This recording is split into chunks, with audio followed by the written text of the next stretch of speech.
राधे राधे सभी को। और मैं करवा चौथ के बारे में कुछ कहना चाहती हूँ कि सन 1990 से लेके 2000 आई जब तक मतलब कैसे व्रत रहती थी औरतें, जबकि औरतें कैसे व्रत रहती थी और अब की औरतों में कितना फ़र्क आ गया है। क्योंकि अब औरतें व्रत रहती हैं तो वो अपने पति पर बहुत ज़्यादा एहसान जमाती हैं, हम तुम्हारे लिए व्रत रख रहे हैं, हम तुम्हारे लिए व्रत रख रहे हैं। पहले क्या होता था कि पहले तो कोई ऐसे, अब तो पता नहीं कितना खर्चा होता है करवा चौथ पे, कोई पता ही नहीं है। शादी से भी ज़्यादा खर्चा होता है कि जे वो पार्लर की लहंगा पहनना है, किसी को इतनी महंगी साड़ी लेनी है, किसी को कुछ। पहले 1990 के बीच की और मतलब 2000 के बीच तक की बता रही हूँ मैं, अपने ज़माने की बात। मेरी शादी कम उम्र में ही हो गई थी, 15 साल की में। तो पहले औरतें क्या रखे, पहले बाज़ार भी नहीं जाती थी क्योंकि गांव में कुम्हार रहते थे तो वो दे जाते थे कड़वे। और पहले बंजारे आते थे सामान बेचने, मतलब बिंदी, लिपस्टिक तो पहले चलती ही नहीं थी, पता नहीं क्या होठ रंगने की आती थी, उंगली से लोग वाग रंग लेते थे। 1-1 रुपया औरत जोड़ती पहले, छुपके छुपाके सबसे। फिर बंजारे जब बेचने आते तब उसको सामान को खरीदती कि करवा चौथ पे नया सामान करना है। और साड़ी होती नहीं तो पहन लेती, नहीं तो फिर पुरानी ही पहन लेती अपनी धोके। पर कांय कलेश बिल्कुल नहीं करती क्योंकि उसे ऐसा लगता मैं ऐसे करूँगी तो व्रत, मतलब कोई मतलब ही नहीं था ऐसे करने का। तो फिर वही बताने में भी वो लग रही है कि जो मतलब इस चीज़ को महसूस और जो झेल चुकी होंगी उनको तो समझ में आ जाएगा, क्योंकि वो ही समझ सकती है मेरी बात को।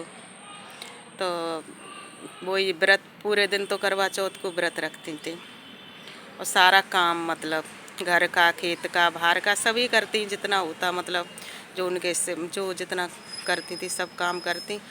फिर शाम को खाना पीना, फिर जैसे भी अपने तैयार होती वो सब, फिर उसमें भी सास नंद उठ जाती, वो खाना नहीं खाती, उनके पीछे थाली थाली लेके घूमना। फिर वो खाना नहीं खा रही तो पति भी खाना नहीं खा रहा। तो इस बेचारी औरत को वही टेंशन रहती कि मेरा करवा चौथ का व्रत पूरा होगा कि नहीं होगा, भगवान कहाँ कमी रह गई, कहाँ कमी रह गई, उसको यही टेंशन रहती मतलब। अब कोई ऐसा करके देख ले तो भाई मेरे सर घर आसमान पे उठ जावे। और जो समझो कि अब तो कितने खर्चे हो गए कि ये वो, अब तो एहसान करना है, व्रत व्रत क्या रखना है। पहले और अब में कितना फ़र्क हो गया है। पहले की औरत छू तक नहीं करती, मतलब किसी भी चीज़ के लिए बस यही प्रार्थना करती रहती। तो उस औरत पे तो अब भी फ़र्क नहीं पड़ता, अब भी रहती हैं व्रत तो उन पे अब भी फ़र्क नहीं पड़ता क्योंकि उन्होंने ये सब देखा है।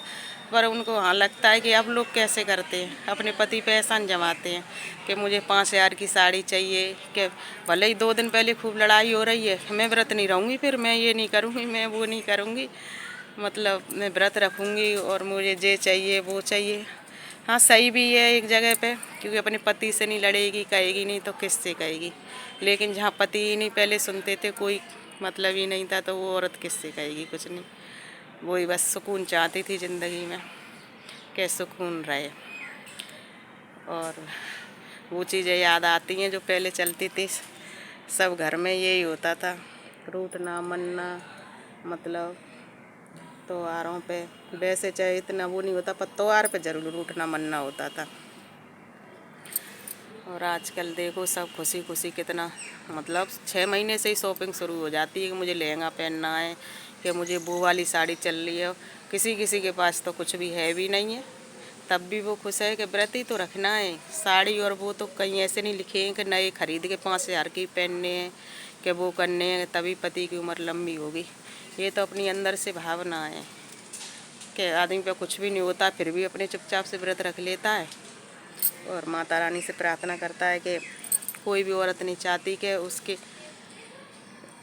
पति की उम्र लंबी ना हो, सब औरत यही भगवान से प्रार्थना करती है। लेकिन हमारे जो कर्म होते हैं पूर्व जन्म के और जो अभी चल रहा है उस जन्म के, तो वो ही हमसे ऐसी मतलब हमारी लिखी होती है किस्मत में, और जो हमारे कर्म होते हैं उसी आधार पे हमें दुख भोगना पड़ता है। नहीं, सब औरतें ही चाहती है चाहे व्रत रखें चाहे ना रखें, कोई भी औरत नहीं चाहती कि मेरे पति की छोटी उम्र हो, सब चाहती है कि हमसे दूनी उम्र बड़ी हो हमारे पति की।